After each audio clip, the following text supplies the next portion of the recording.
എനിക്ക് കുറച്ച് കാര്യങ്ങൾ സംസാരിക്കാനുണ്ട്. രാത്രി കഥവിന്റെ കുറ്റിയിടല്ലേ?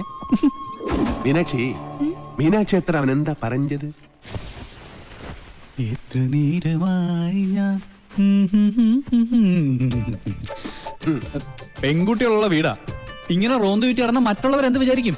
വെറുതെ ചീത്തപ്പേരുണ്ടാക്കാതെ പോയി കിടന്ന് ഉറങ്ങും. നമുക്ക് നേരെ വിളിക്കുന്നത് വരെ സംസാരിക്കാം. രാത്രി മുഴുവൻ സംസാരിക്കാൻ നമ്മളെന്തോന്ന് കാമുകന്മാരാ? എനിക്ക് ഉറക്കം വരുന്നു. ഒന്ന് പോയി കിടന്ന് ഉറങ്ങുമോ? ഉറങ്ങണം, പക്ഷേ അതിനു മുമ്പ് ഒരു കാര്യമുണ്ട്. എന്താ ഇത്? എന്ത് കാണിക്കുന്നേ? അയ്യേ, എന്താ ഇത്? എന്നെ കൊണ്ട് ഭരതനാട്യം കളിപ്പിക്കാൻ പോന്നാ? ഇല്ലെങ്കിൽ നീ നിനക്ക് സീത പേരുണ്ടാക്കും. വാല് പുറത്തിനോട് പൂട്ടാൻ പറ്റില്ല. നീ എഴുന്നേരി നടന്നാൽ എനിക്കറിയും. അവൻ ആരെഴുന്നേറ്റ് നടക്കാൻ പോന്നു? കാലിങ്ങനെ അനക്കല്ലേ ശബ്ദം കേൾക്കും. നീ നടക്കുന്ന ശബ്ദവും കാലണക്കുന്ന ശബ്ദവും എനിക്കറിയാൻ പറ്റും. എഴുന്നേറ്റ് നടന്നാൽ ഞാൻ മകനെ കൊള്ളും. ഞാൻ കൊള്ളും.